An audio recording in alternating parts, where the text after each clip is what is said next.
Bienvenue dans Multifocus, le podcast qui fait le point sur vos écrans.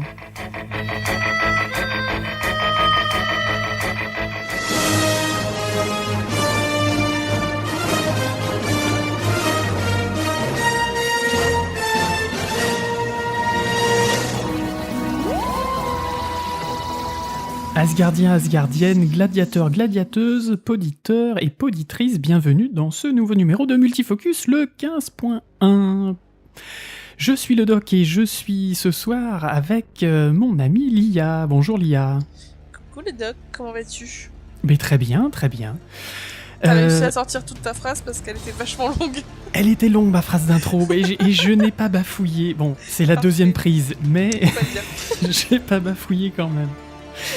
Tant mieux. Avec cette phrase d'intro, justement, on est là pour quoi ? Pour ce mois d'avril 2018, vu que à la fin du mois d'avril, il y a Avengers Infinity War, eh bien, je fabouille ce soir. On a décidé donc de consacrer ce mois d'avril sur le Marvel Cinematic Universe, le fameux MCU. Et vous allez voir qu'il est vaste. Donc on s'est dit, quel film on va traiter, etc. On s'est dit, pour une fois, on va se faire plaisir et chacun, dans les petites émissions, va traiter du film du MCU ou de la série du MCU qu'il préfère. Et donc là, c'est tombé sur toi, ce coup-ci, Lia. Oui. Et toi, tu vas nous parler, donc après quelques news comme d'habitude, tu vas nous parler de ton film préféré. Oui, c'est Thor Ragnarok. Voilà, c'est le plus mieux de tous. Le plus mieux de tous pour toi. Donc du coup, tu vas nous expliquer pourquoi. Exactement. Très bien. Et ensuite, une petite anecdote pour terminer cette émission. C'est parti, on attaque tout de suite par les news. Commençons par là. Allons-y. C'est toujours mieux de commencer par les news. Alors les news, moi je voudrais vous parler d'un film, si j'arrive à ouvrir, voilà. Ma news, est apparu il y a quelques jours maintenant, le nouveau trailer, la nouvelle bande-annonce de L'homme qui tua Don Quichotte. Alors, qu'est-ce que c'est que ce film ? C'est un film de Terry Gilliam, donc un ancien Monty Pythons, que j'affectionne tout particulièrement. J'adore l'humour anglais, donc je ne peux pas m'en empêcher. J'adore l'humour. Et Terry Gilliam, en plus, n'est pas le dernier des andouilles, puisque je vous rappelle qu'il a quand même réalisé Brasil en 85, Les Aventures du Baron Munchausen, Fisher King, mais aussi L'Armée des 12 singes, Las Vegas Parano, Les Frères Grimm, L'Imaginarium du Docteur Parnassus, entre autres. Mais sinon, il peut pas avoir un style, en fait ? Enfin, genre, alors, oui, à lui. Oui, mais justement, il a son style à lui. Il lui faudrait une émission, à Monsieur Gilliam. Mais si, il a son style à lui quand même de films complètement barrés. Ouais, voilà, parce que c'est quand même que des films qui sont avec des gens complètement extravagants, complètement dingues, complètement voilà. Et donc du coup, ce monsieur est quand même un peu barré, mais surtout ce projet de Don Quichotte a quand même plus de 20 ans. Pour Monsieur Gilliam, oui, figurez-vous. Parce qu'il a eu une première tentative pour faire le film avec, dans le rôle de Don Quichotte, donc adapté du roman de Cervantes, bien évidemment. Donc avec dans le rôle de Don Quichotte, Jean Rochefort, avant qu'il ne décède. Et dans le rôle de Sancho Panza, Johnny Depp. Voilà, et avec Vanessa Paradis pour un... Rien, mais... pardon. Voilà. C'est assez hétéroclite quand même. Oui, mais voilà, donc c'était son premier projet qui a duré à peu près 5 ans de galère. Donc il y a eu des histoires de problèmes de dos pour Jean Rochefort, il a été arrêté pendant longtemps, il y a eu des problèmes de décor, il y a eu des intempéries, il devait tourner dans un désert, mais sauf qu'avec la pluie, le désert il y a eu de l'herbe, enfin bon, c'était juste un enfer, c'était genre le tournage de Shitstorm, quoi. Ils ont même fait un documentaire qui s'appelle Lost in La Mancha, qui justement relate, le documentaire relate toutes les merdes qu'ils ont eues pour le film. Deuxième tentative en 2008, mais là il y a eu des... Alors là, ça devait être fait avec Robert Duvall et Ewan McGregor. Mais ça s'est effondré à cause de problèmes financiers. Troisième tentative en 2011, cette fois-ci toujours avec Robert Duvall, mais cette fois-ci avec Owen Wilson, qui remplaçait Ewan McGregor. Encore une histoire de financement qui a fait tomber le projet à l'eau. Quatrième tentative en 2014, avec cette fois-ci John Hurt et Jack O'Connell. Mais là, le projet échoue encore avec des problèmes de financement et la maladie de John Hurt.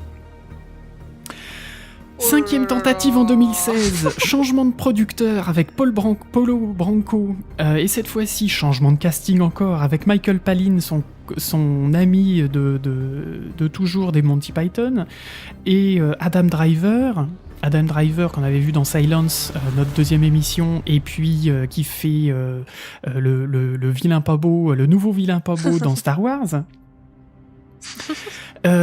Sauf que là, encore une fois, pour raisons de financement et de dates non respectées, le tournage est foutu à la poubelle. Et sixième tentative qu'il a enfin réussi, mais cette fois-ci, il a remplacé Michael Palin par Jonathan Pryce, et toujours avec Adam Driver. Et enfin, le film sort. Enfin, quand je dis enfin... C'est presque, parce qu'en fait, là, le film a une bande-annonce, le film va sortir normalement dans le courant du mois de... Dans le courant je crois dans l'été 2018, sauf que il y a des problèmes juridiques. Non, mais quand je vous dis que c'est le Macbeth du cinéma, ce truc-là. C'est juste que avec son producteur, le fameux Paolo Branco, eh ben, il y a des problèmes juridiques par rapport à la sortie du film. Voilà, bref. Mais à un moment, abandonne en fait. Enfin. Non, alors c'est son bébé, c'est vraiment son bébé qui rêve de faire depuis plus de 20 ans Don Quichotte, enfin Terry Gilliam, il rêve de faire ça, et donc là, voilà, à 76 ans, il continue à se battre pour son film, donc, alors c'est bien, hein, c'est une détermination à toute épreuve, mais voilà, et en plus, donc, manque de chance à cause de ces histoires de financement, enfin pas de financement, mais de bisbille avec son producteur Paolo Branco, eh ben il peut pas présenter en plus son film à Cannes, donc il a encore plus les boules. Voilà. Donc j'espère que le film sera bien. Bah, il a eu 20 ans pour le penser quand même. Hein. Oui. Donc voilà, c'était l'épisode Shitstorm de Terry Gilliam, mais enfin, il a réussi à sortir le film. Donc moi, je dis quand même bravo, monsieur Gilliam, pour votre détermination. Voilà, c'était ma première news. C'est vrai que c'est beau quand même, la détermination. Hein. Mais c'est beau quand même de voir ça, voilà. Et puis c'est quand même pas le dernier des nanars. L'ami Gilliam, il a quand même fait des super films, donc... C'est Frères Grimm, hein. Bah, les frères Grimm, l'imaginarium du docteur Parnassus, ça, c'est quand même un monumental. Mais pareil, mais je pense qu'il accumule les merdes, puisque pendant le tournage de l'imaginarium du docteur Parnassus, c'est là où Heath Ledger est mort. Ah, oui, et qui jouait justement le docteur Parnassus, qu'il a fallu qu'il refasse le scénario pour remanier ça, pour que le docteur Parnassus ait plusieurs interprétations, enfin genre, enfin voilà, une espèce de truc. Mais c'est incroyable. Bref. Je termine ma news là-dessus. Il y en a qui ont la poisse, hein. Ah, il y en a qui ont la poisse, exactement. Mais bon, que veux-tu, c'est comme ça. C'est le monde du cinéma. Exactement. Alors à toi, une petite news, Lia, on t'écoute. Moi je vais à l'inverse. Hein. Netflix, ils ont pas montré autant de détermination. Hein. Parce que là, au Festival de Cannes, ils ont dit vous voulez pas qu'on participe à la Palme d'Or ? Ok, on se casse. Voilà. Du coup, on ne verra aucun film Netflix au Festival de Cannes.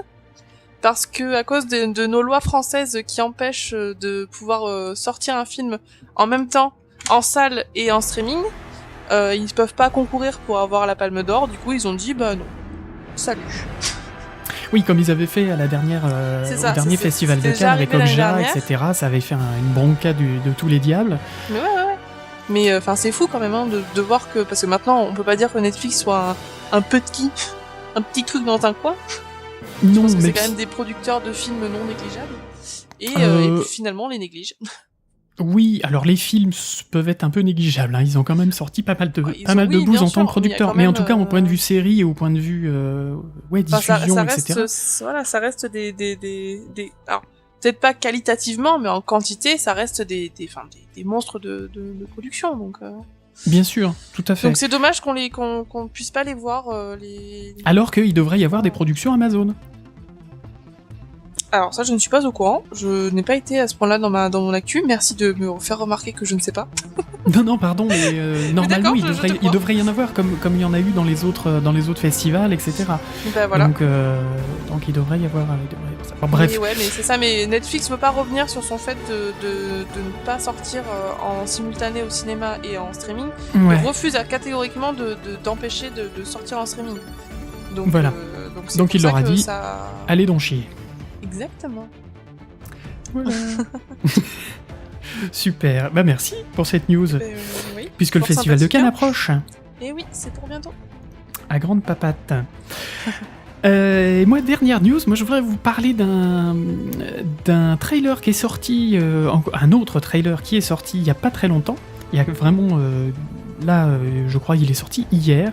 Et c'est le nouveau film de James Franco qui s'appelle Future World. Alors avec, comme d'habitude, avec James Franco qui réalise mais qui joue aussi dedans. Ouais. Il va y avoir Lucy Liu, il y a aussi, comment il s'appelle, Mila Jovovich qui joue dedans. Moi j'aime bien tout ça là. Voilà. Donc j'aime bien là, pas trop. Voilà. Et le neveu de Mark Wahlberg, il s'appelle Jeffrey Wahlberg. Okay.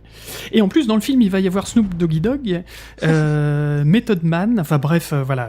Oui, comme d'hab, de Franco qui a des bons copains, quoi. Voilà, les poteaux à Franco. Alors, en voyant le trailer, ça ressemble quand même vachement, mais alors vachement à Mad Max. Et quand on lit le scénario, c'est un peu pareil, sauf que là, il a introduit des robots, des androïdes, qui sont à l'origine de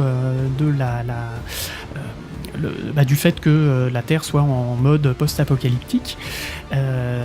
Mais du coup, il n'y a plus d'essence, c'est la guerre pour l'essence, il y a des clans, enfin voilà. Et quand on regarde le trailer, c'est vrai que ça fait étrangement penser quand même au Mad Max, soit les vieux avec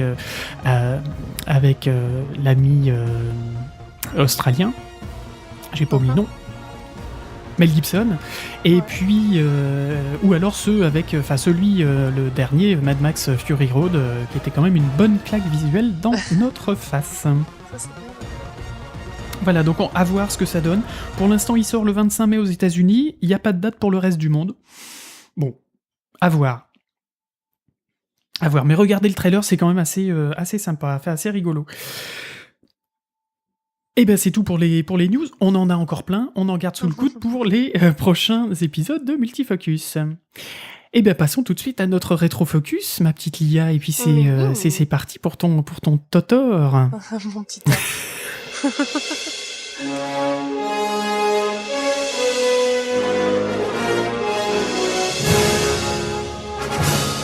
Donc Thor Ragnarok, qui est le troisième film sur le héros asgardien, donc on pourrait dire que c'est Thor. Bref. je me casse. Oui, je peux pas m'en empêcher. Bon, ça va. Non, c'est clair. Bon, allez. jamais. Sur ce, je te laisse la parole. Donc sur Thor Ragnarok, pourquoi tu aimes ce film ? D'abord, parlons un peu du film en lui-même. Qu'est-ce que c'est ? Donc tu l'as dit, c'est le troisième volet du Thor en solo.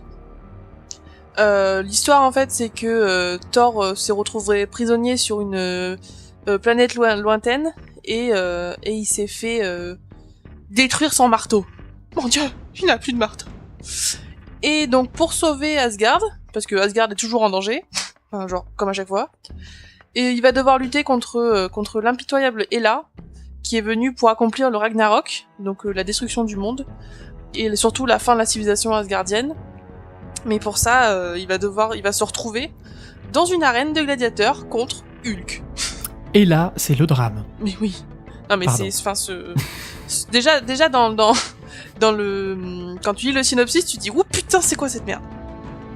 Et en fait, c'est exactement ça.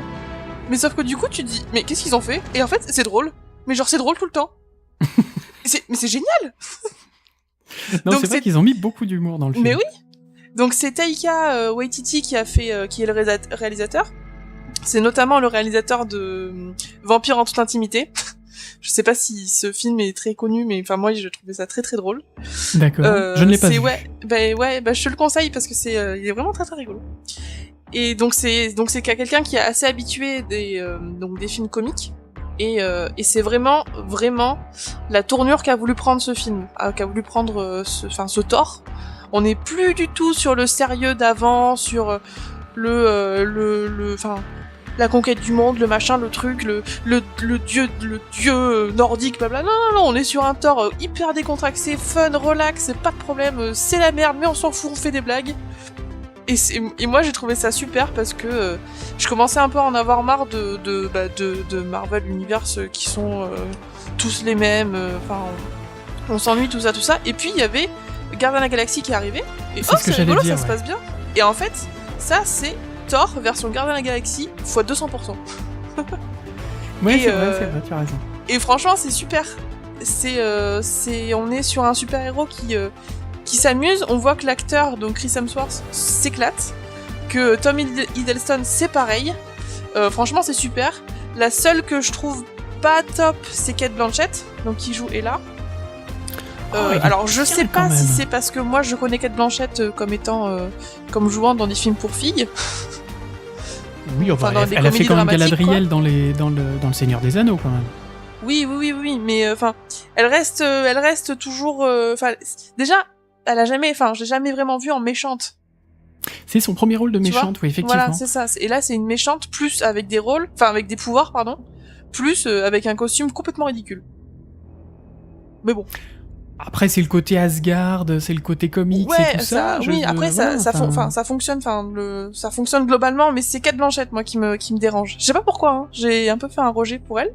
D'accord. Et ce qui est rigolo, c'est qu'elle a fait le film pour ses enfants parce que ses enfants voulaient la voir un peu dans des films de super-héros. Elle a dit bon, ok, c'est bon, j'accepte le rôle.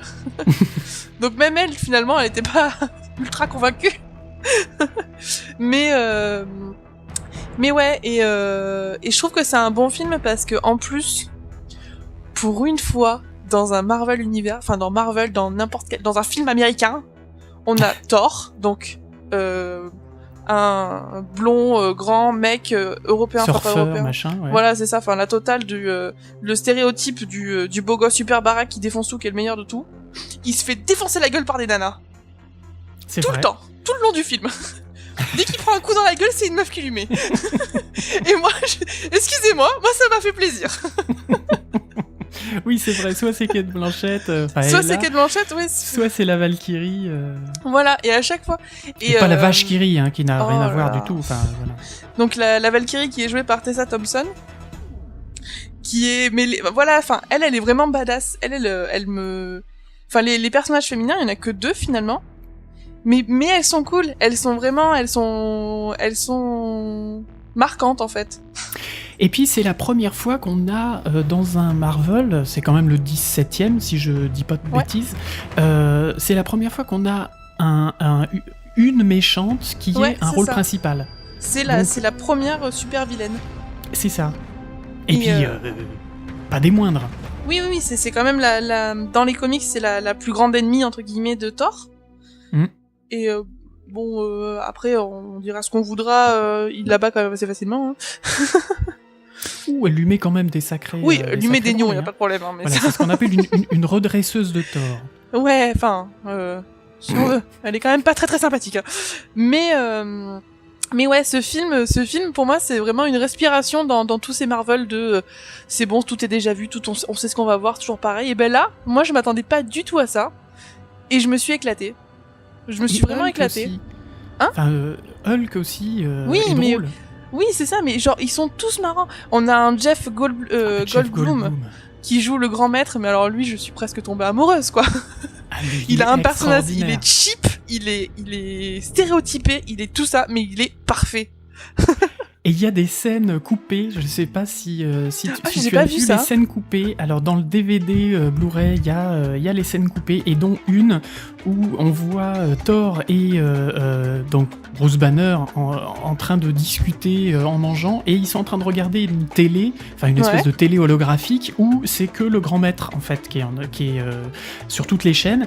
Et donc à un moment, Thor tombe sur une chaîne où il y a le grand maître qui est en train de faire des espèces de jeux érotico-dégueulasses avec 2 tentacules violettes. Oh Et donc Bruce Banner arrive avec son assiette de genre spaghetti, et il est en train de bouffer, et il tombe là-dessus, et genre il a une espèce de... What ? Enfin... C'est quoi ça? Et le truc, ça dure, mais genre 30 secondes, où on voit Jeff Goldblum en train de faire l'andouille avec ses tentacules. Si vous pouvez le voir, c'est vraiment hilarant, quoi. Ah non, mais enfin... Franchement, voilà, moi, ils m'ont tous... Enfin, ce film, il m'a vraiment beaucoup plu, parce que c'est vraiment une redécouverte, quoi. C'est un plaisir à regarder, ouais. tu vois. Ouais, c'est ça, c'est vraiment... Moi, Bah, le Thor le premier, il était pas mal dans le principe où c'était vraiment une découverte. Après, le film en lui-même était pas vraiment top. Oh, il était... Ouais, non. Là, je peux pas te laisser dire ça. Moi, c'était quand même Kenneth Branagh. C'était justement faire ressortir tout le côté shakespearien du personnage de Thor, enfin du trio Thor, Odin, Loki. Et il y avait que Kenneth Branagh qui pouvait faire ça. Oui, mais voilà, je te dis, il est pas mal. Après, c'est pas... Enfin, c'est pas... Voilà, quoi. Hein. On n'est pas sur un grand film, quoi.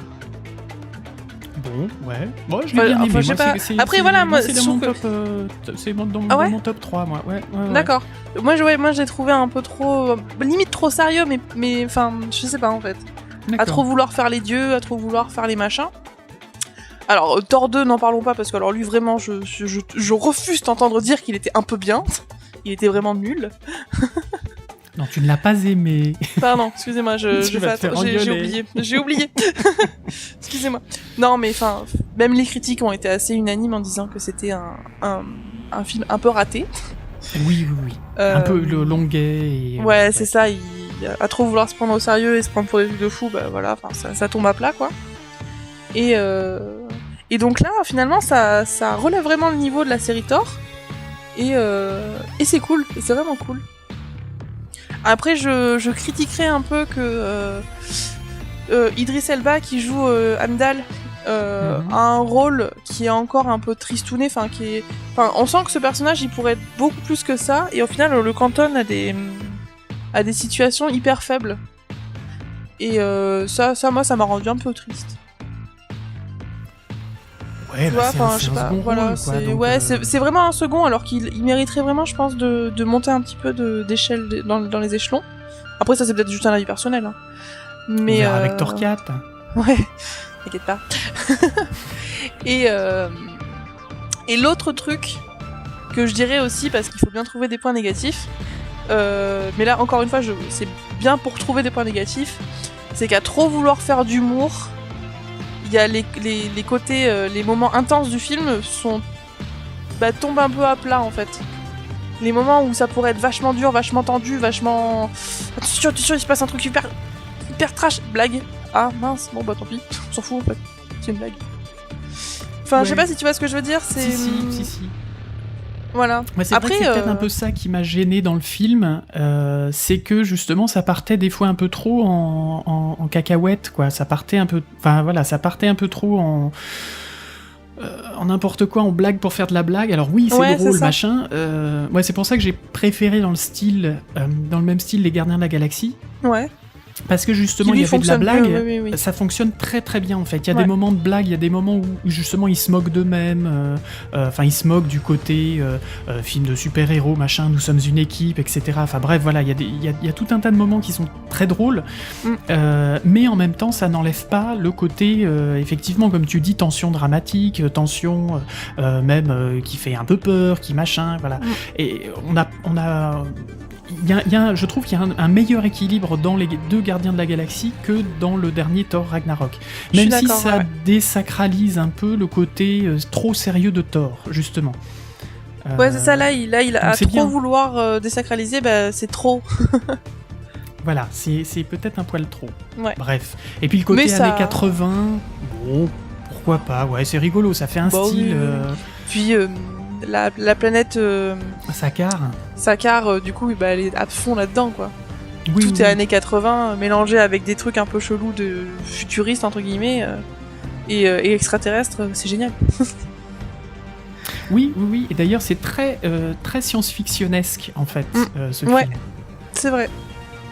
Pour un Marvel, même les Gardiens de la Galaxie étaient peut-être pas aussi science-fictionnesques. Ah qui oui, pourtant clairement. se ouais, passe ouais. dans l'espace, mais voilà. Non, mais vraiment, je vous le conseille, c'est vraiment un bon film du vendredi soir avec un bon paquet de popcorn. Ah oui, oui, oui, non, ça reste quand même un très bon divertissement. Mouah. Voilà, voilà. Bon, Et- et ben très bien. Puis Très Chris bien, Hemsworth, voilà il pourquoi est tu beau l'as- quand même. Hein. Tu l'as surkiffé. Il est beau quand même, Chris Hemsworth. Oui. Bon, après, chacun ses goûts, hein. Il y Puis en a Tom qui Hiddleston, préfèrent... il est quand même pas mal. Hein. Il y en a qui préfèrent Tom Hiddleston. Bon, bah voilà. Puis d'autres, Kate Blanchett Oui, en bon. cuir. Bon, bah voilà. Écoute, Voilà, il y en a pour tout le monde, hein, il y en a pour tout le monde. Bon. Hein, Et alors, est-ce que... Moi, je me pose toujours une question. Est-ce que Ouais. Thor assassine ses victimes? Thor est-il un meurtrier? Pour toi? Est-ce qu'on peut dire que Thor tue? Je me tire. Je me disais où il va avec cette histoire. Non, c'est bon, j'arrête là. Allez hop, salut, hein. Fais ton anecdote Oh, ça tout va, seul. ça va. Bon, c'était pour aller avec le film, pour dynamiser un peu le podcast. Moi, j'essaye de trouver des idées, pardon. de sortir Excuse-moi. des ornières, voilà. Bon, bref. J'ai tout gâché. Voilà, ça marche pas, on verra bien les audiences. Merci. Voilà. Et les réactions. Exactement. Bon, bah merci en tout cas, Lia, pour ton analyse de Thor. Voilà, parce que j'ai eu encore plein de blagues sur Thor, hein, mais je les garde Oui, non, un peu ça pour les suffit. autres émissions. Non, ça suffit. Pardon. Alors, on va passer à des petites anecdotes. Alors cette anecdote, en fait, il va y en avoir deux, parce que mes petits amis, vous allez pas vous en sortir comme ça, parce que sur le MCU, il y en a quand même une pelletée. Alors déjà, pour rebondir sur Thor, sur Thor Ragnarok en tout cas, eh bien figurez-vous que le réalisateur Taika Waititi, déjà, c'est un excellent entraînement pour ne plus bégayer, hein, Taika Waititi. Eh bien, figurez-vous que ce réalisateur joue dans le film, mais on ne le voit pas parce qu'il fait le rôle de Korg, qui n'est pas du tout un piano électronique, mais qui est l'extraterrestre tout en pierre. Qui est dans la prison, que Thor rencontre dans la prison et qui a une voix un peu aiguë. Ça m'a fait assez rire d'ailleurs, c'est une espèce de grosse ressemble brutasse et qui a une petite voix comme ça, sympa. Et donc c'est lui qui faisait en fait l'interprétation de ce personnage, mais en mock-up, en motion capture, donc avec un costume, avec des balles de ping-pong, hein, vous avez déjà vu ça. Donc vous imaginez bien qu'il se baladait, il faisait ce rôle, plus son rôle de réalisateur, avec toute la crédibilité qu'il pouvait avoir, avec un costume, avec tout gris, avec des balles de ping-pong sur la tronche. Voilà. Donc c'est lui qui fait ce rôle-là. Et alors, deuxième anecdote, cette fois-ci sur le MCU en général, eh ben figurez-vous que Jarvis, vous savez, l'intelligence artificielle de Iron Man, Tony Stark. voilà, de Tony Stark, qui dit tout le temps « Jarvis, tu me fais ça, Jarvis, prépare-moi le café, Jarvis, voilà. » Eh bien, Jarvis, mais ça veut dire quoi, Jarvis? Eh bien, Jarvis, c'est un acronyme qui veut dire « Just a rather very intelligent system ». En gros, juste un système assez intelligent. Voilà, donc pour l'intelligence artificielle, je trouve que c'est pas mal, sachant que dans les comics, Jarvis, normalement, au départ, c'est une personne, hein, dans les Avengers. Au début, c'est une vraie personne, genre Alfred de Batman, quoi. Ah, je savais pas. c'est rigolo. Voilà. Ben voilà, vous voyez. Vous en apprenez, je vous en ai fait une troisième, dites donc, une troisième Wow. anecdote. En tout cas, voilà, vous pourrez toujours, comme d'habitude, crâner à la machine à café ou dans les dîners mondains grâce à nos infos. Si vous avez aimé cette émission, et on l'espère, eh bien n'hésitez pas à nous le faire savoir sur, sur les commentaires de l'émission, sur notre site, sur la vidéo sur YouTube, sur les réseaux sociaux, sur notre page Facebook, Twitter, Instagram, et ou sur des petits commentaires sur Deezer également. Je pense que je vais totalement abandonner Spotify qui ne me répondent pas au bout de la 5e tentative. Ils ne veulent décidément pas de Multifocus. Non, je crois qu'en plus au niveau des podcasts français, c'est assez difficile d'y rentrer sur Spotify. Bref, ils vont peut-être se décoincer un peu. Voilà. Et puis n'hésitez pas non plus, amis appeliens, de nous mettre des étoiles sur iTunes. 5 étoiles, ça nous fait remonter dans les sondages et ça nous fait bien plaisir. Voilà, merci beaucoup, ça vous prend 2 secondes et nous, ça nous fait augmenter l'audience et ça nous fait monter le kikimètre. Ça nous rend heureux. C'est ça, c'est ce que c'était. Non, parce que le kikimètre, je veux pas. Non, j'aime pas. D'accord, ok. Je ne fais pas partie de ça, ok. Tu n'approuves pas de soucis. Non, pas du tout. Bon, sur ces bonnes blagues, j'avais le boyau de la rigolade en l'air aujourd'hui. On vous fait des grosses bises et on vous dit à la prochaine émission. Et Lia, ce sera peut-être toi ou Chapeau, je ne sais pas, on sait même pas. On verra. En tout cas, on vous embrasse et on vous dit à la prochaine fois. Bye bye. À la prochaine. Bisous.